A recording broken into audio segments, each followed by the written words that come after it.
Good day, sir.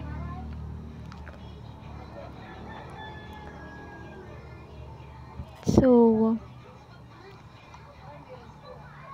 first, mag-create po ako ng database.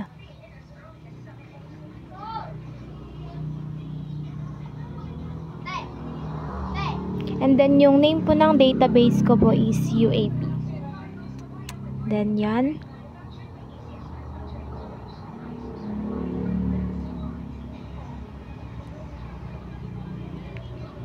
And next,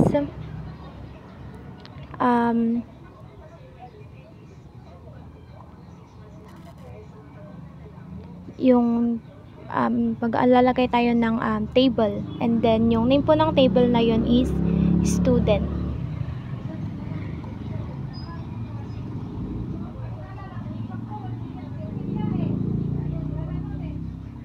Yan, student.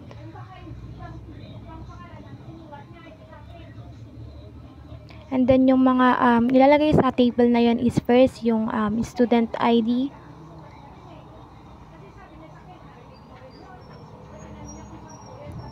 Yan, int, auto-increment. And then, dapat naka-primary key siya.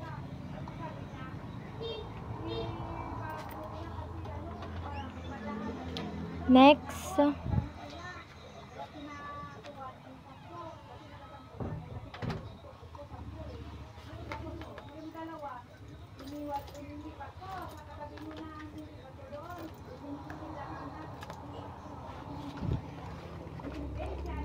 student name.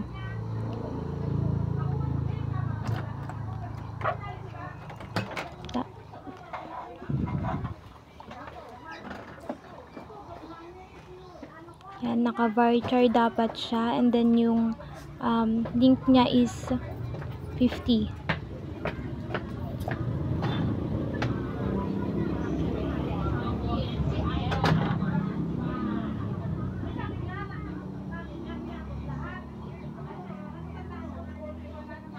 Next is email.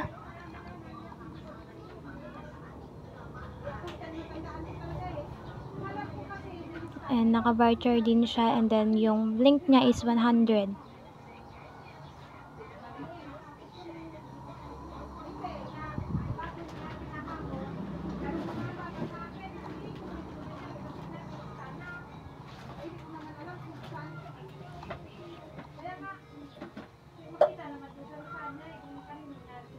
And then, yung next is last is age.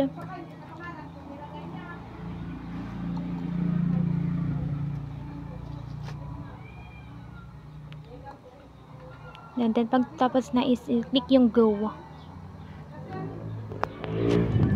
Okay, tingnan natin. So, nandyan na siya.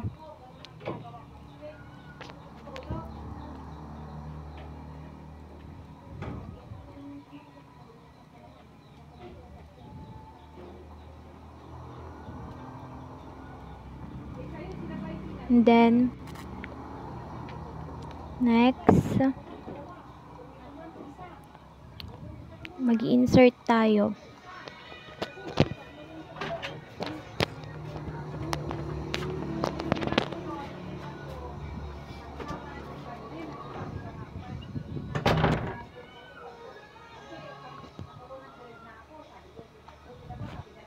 Lalagay natin dyan yung student ID, student name, email, and age. So, wait po.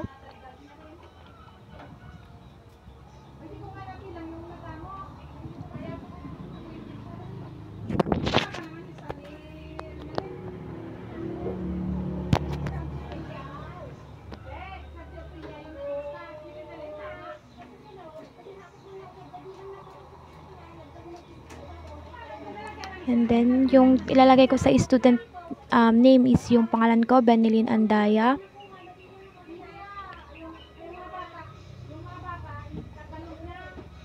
And then, yung email ko.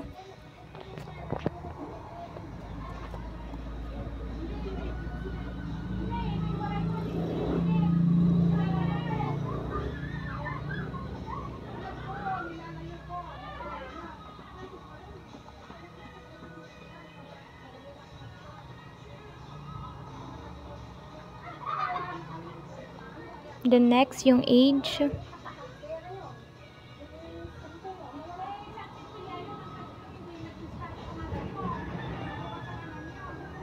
Wait, may error.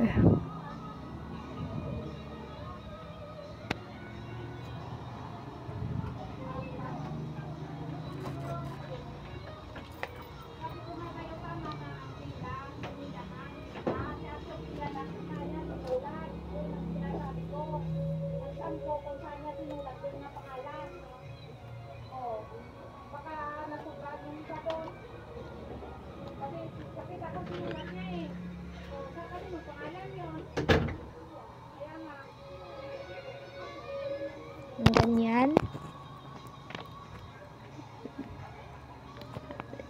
So, nakalagay na dyan yung mga nilagay nating mga data.